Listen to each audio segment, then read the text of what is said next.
You want a blueberry or a strawberry? Strawberry and blueberry. Both?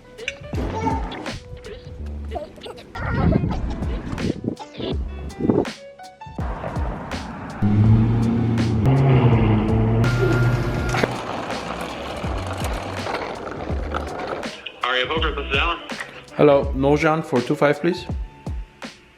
Hi, bonjour. I'll see you soon. Thank you. Bye. Bye. Was geht, Leute?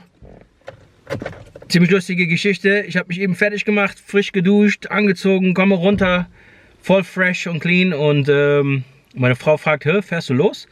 Und ich meinte, ja klar. Und die meinte, ist auch Sonntag. Und ich meinte, nee, Samstag. Und die meinte, nee, Sonntag. Dann gucke ich auf mein Telefon. Und heute eigentlich Sunday Grind. Eigentlich spielen wir online. Aber jetzt habe ich mich schon fertig gemacht. Ich stehe schon auf der Liste. Vlog ist auch schon gestartet. Also, let's go. Ziemlich schade eigentlich. Ich habe mega Bock auf Online Grind. Aber vor allem auch, weil ich unbedingt online auf 2.5 aufsteigen möchte. Und ja, dafür müssten wir mal ein fettes Turnier oder so online gewinnen, damit wir direkt eine dicke Roll haben für das neue Jahr, um dann die 100.000 Challenge zu starten. Das geht natürlich viel einfacher, wenn man live und online 2.5 spielt. Schlage ich die Limits? Keine Ahnung. Ich habe kaum 2.5 gespielt in meinem Lifetime, also hier und da immer wieder geschottet und muss sagen, bis jetzt war ich immer ziemlich lucky auf 2.5 und habe immer so ein bisschen Hit and Run gemacht. Meine Main Games sind halt NL 100 und zwischendurch mal NL 200, aber wir wollen natürlich an die Spitze und da führt kein Weg dran vorbei, auch online aufzusteigen. Und ja, das ist so der Plan. 2025, Leute, das wird unser Jahr. Dieses Jahr war nochmal Warm-up, schön mit Vlogs, dies und das. Aber 2025 greifen wir richtig groß an.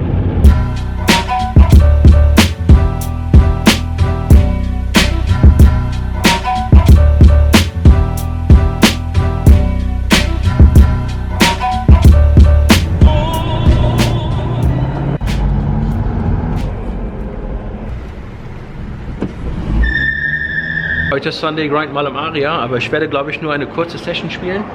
Denn ich habe mega Bock auf Online Grind, muss ich sagen. Das Problem ist, ich werde die ganzen guten Coin-Poker-Turniere leider verpassen. Die laufen ziemlich früh zu meiner Zeit so. Da bin ich jetzt hier. Und ich kann die nicht vom Telefon aus spielen. Es geht nur von Android aus oder von so einem Tablet oder so, hätte ich mir mal mitnehmen sollen. Aber ich habe halt ein iPhone und Coin-Poker gibt es nicht auf iPhone. Ja, also werde ich die ganzen guten Coin-Poker-Turniere leider verpassen, aber später noch WSOP, da gibt es noch einige Turniere, die ich mitspielen kann. Das Sunday Special Turnier, weiß ich nicht, ob ich das mitmachen werde, weil das kostet jetzt nicht mehr $100, das kostet jetzt 215. Und da gibt es aber bessere Turniere noch, die man mitnehmen kann nachher. Falls ich das schaffe, dann später auf jeden Fall noch online.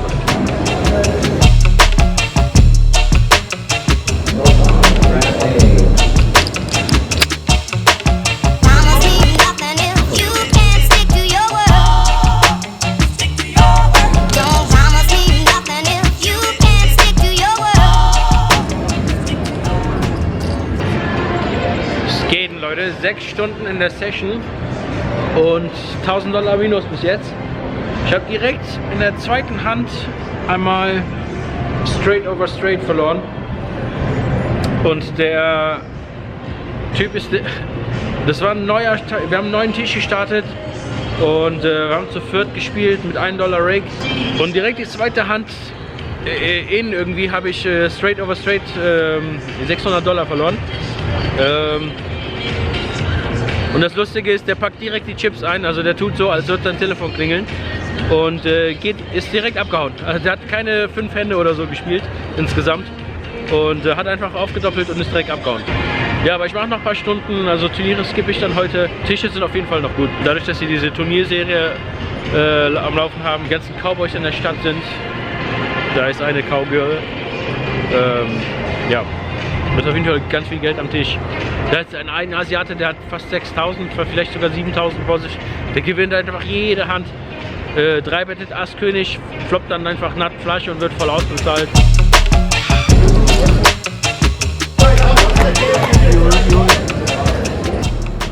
Es Gehen, Leute. Wir haben mittlerweile 11:20 Uhr, also fast 11 Stunden gespielt, 10 Stunden und 48 Minuten. Ich friere mit Arsch ab gerade. Session mit einem Minus von $441 beendet. Ist ganz komisch, wie das so im Winter so in Vegas ist.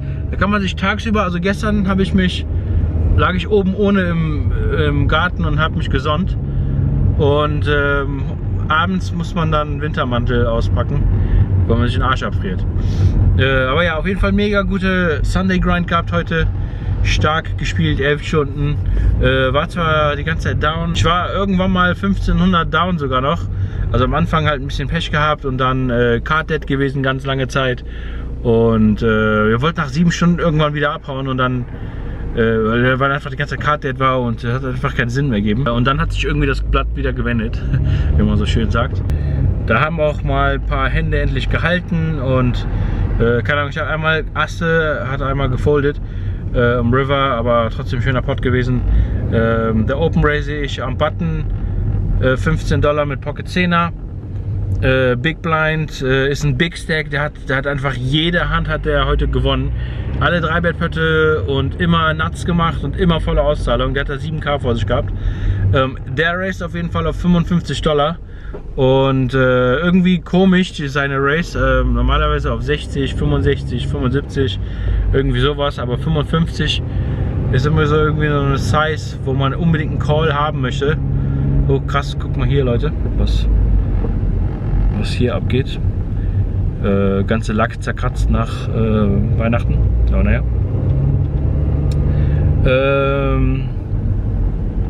Auf jeden Fall raced er auf 55 und mir ist schon da klar irgendwie, dass er irgendwie Pocket Asse haben muss. Und Flop kommt Dame 7-4 Rainbow. Er checkt, ich check hinterher. Turn kommt eine 7 mit einem Flush Draw.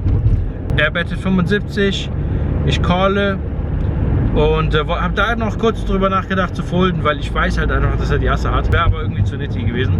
Habe also gecallt die 75 und River kommt jetzt meine 10 und er bettet $200.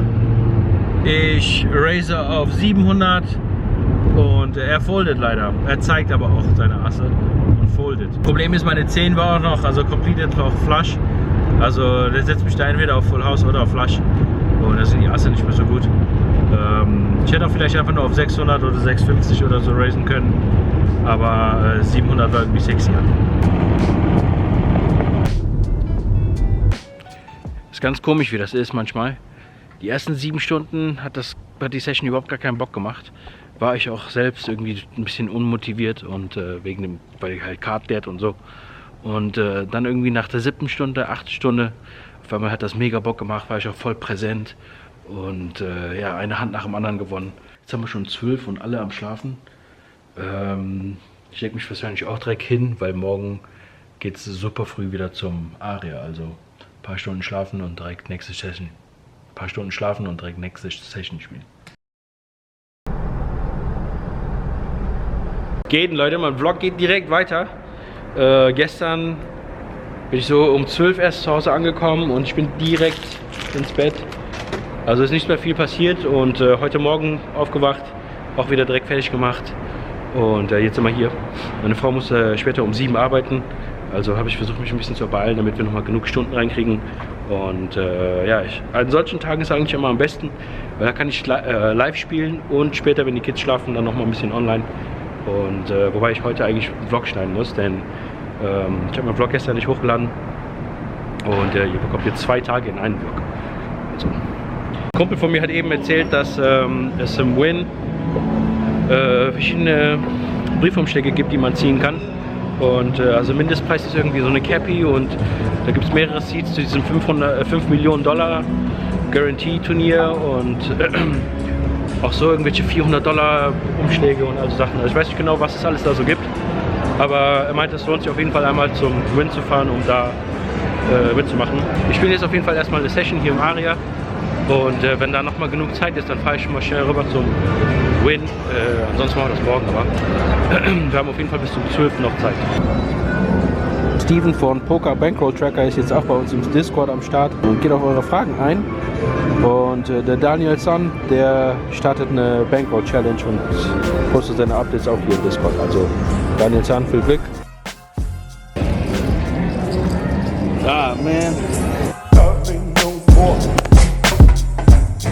Keep forgetting you don't love me no more. Session mit einem Minus von 1066 Dollar oder so beendet. 1060. Mein Tisch war eigentlich super gut. Hat ein paar Cowboys am Tisch und eigentlich nur eine Regular. Aber konnte einfach keine. Da war eine Asiatin am Tisch, die hat einfach eine Hand nach dem anderen gewonnen. Die ist dann am Ende innerhalb von auch nur irgendwie 1-2 Stunden. Die ist dann am Ende da irgendwie mit 5-6K aufgestanden. Und da bin ich zweimal, habe ich zweimal irgendwie und irgendwie so knapp 250 Dollar gegen die verloren. Flop ich halt 2-Pair und einmal macht sie am Turn die Straße und in der zweiten Hand floppt sie die Straße und ich flop halt Top 2 mit 6-7. Die hat 5-8. Von diesen Händen hatte ich mehrere. Auch ein paar Mal irgendwie im Blind mit dem König aufgefüllt, irgendwie King Queen Offsuit und King 10 Offsuit und so weiter und da immer wieder ein 100er verloren. Mehrere Male gegen Asse gerannt. Aber an sich hätte ich, glaube ich, noch eine Plus-Session daraus machen können, weil wie gesagt, mein Tisch war ziemlich gut. Nur uns fehlt die Zeit. Jetzt erstmal nach Hause fahren, ein bisschen chillen mit den Kids. Ein bisschen was Fernsehen gucken, Snacks und so und dann Online-Session. Ich habe voll Bock auf Online. Ich habe noch in der Session nebenbei dem Marc beim PLO-Spielen zugeschaut, live über Twitch und deswegen habe ich jetzt voll Bock auf Online-Poker. Ich habe außerdem auch mega Bock auf Carbonara. Ich habe mir letztens Käse gekauft, frisch und mache die Soße dann selber und da habe ich im Moment öfter mal Bock drauf.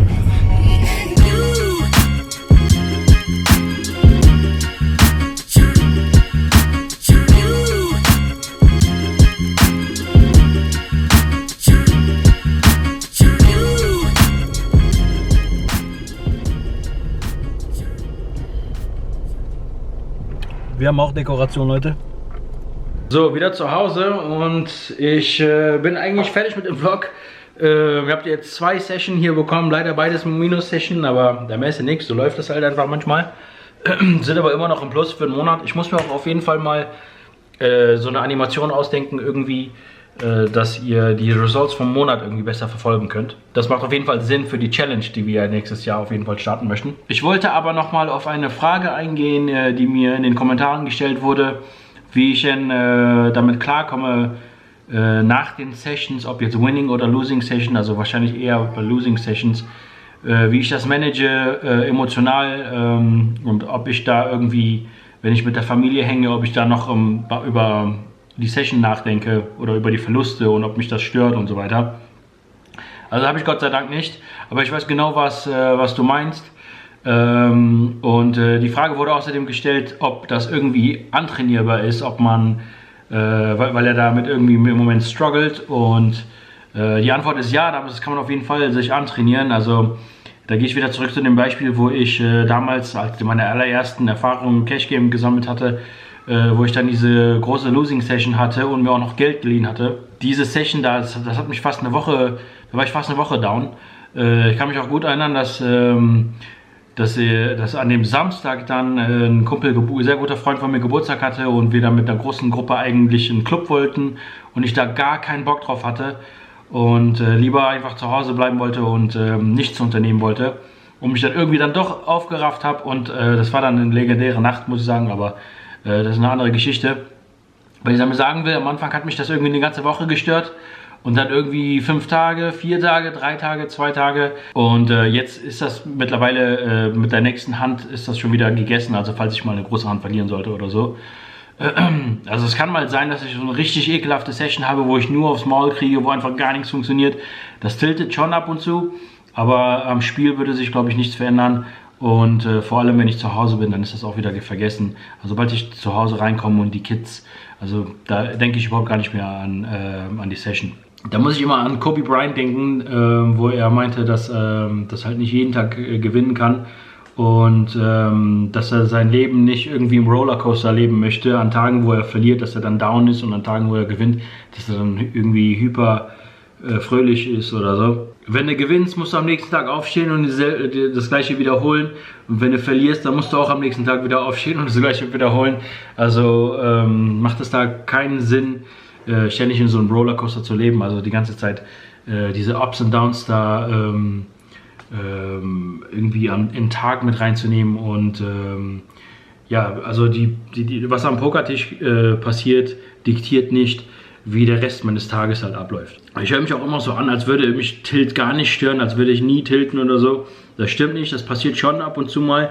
Total selten zwar, aber wenn es mal passiert, dann breche ich halt die Session ab oder fahre dann nach Hause. Aber sobald ich zu Hause bin, wie gesagt, dann ist das wieder ganz vergessen. Und vor allem am nächsten Tag, also wenn das mal wirklich, ich kann mich erinnern, das letzte Mal, wo das richtig wehgetan hat, das war eine Hand, die ich im Kings Casino verloren habe. Da hatte ich mich irgendwie schon raufgekämpft gehabt auf 3000, plus 3000 war ich da. Und dann kriege ich es Preflop rein, Asse gegen Könige, in einem über 6K Pot. Ja, kommt ein König am River. Und vorher lief halt auch nicht so, die Tage vorher und so. Und da war ich endlich mal plus und dann verliere ich doch so eine fette Hand. Da kann ich mich daran erinnern, dass ich da ein bisschen Tilt nach Hause, also aufs Zimmer gegangen bin. Und ja, aber am nächsten Morgen, als ich wach wurde, ging mein Tag ganz normal weiter, wie jeder andere auch. Und habe mich wieder an die Tische gesetzt und ging weiter mit der Action. Mit Tilt hat jeder Hochleistungssportler zu tun. Jeder, der irgendwie competitive ist, also man möchte ja nicht verlieren, da geht es sich dann nicht immer um die Summe, sondern einfach die ganze Zeit aufs Maul kriegen und so weiter. Das kratzt am Ego. Und ja, keine Ahnung, Lewis Hamilton fuckt sich auch an seinem Mercedes ab, darüber, dass er jetzt irgendwie nicht Erster geworden ist und so. Aber der kommt halt am nächsten Tag wieder, performt so gut er kann und ja, wenn da gute Results bei rauskommen, dann perfekt. Wenn nicht, dann geht sein Job immer noch weiter. Also der muss immer noch weiterfahren und hochkonzentriert bleiben und sein Bestes geben. So Leute, jetzt gibt es ein paar Snacks hier mit den Kids. Wir gucken gerade Toy Story und dann fange ich auch schon an, meinen Vlog zu schneiden, beziehungsweise vielleicht sogar noch ein bisschen online gucken. Falls online was gehen sollte, dann halte ich euch natürlich auf dem Laufenden. Wenn nicht, dann war es das jetzt schon. Vielen Dank, dass ihr dabei wart, Leute. Vielen Dank fürs Liken, Kommentieren und nicht vergessen, abonnieren. Peace.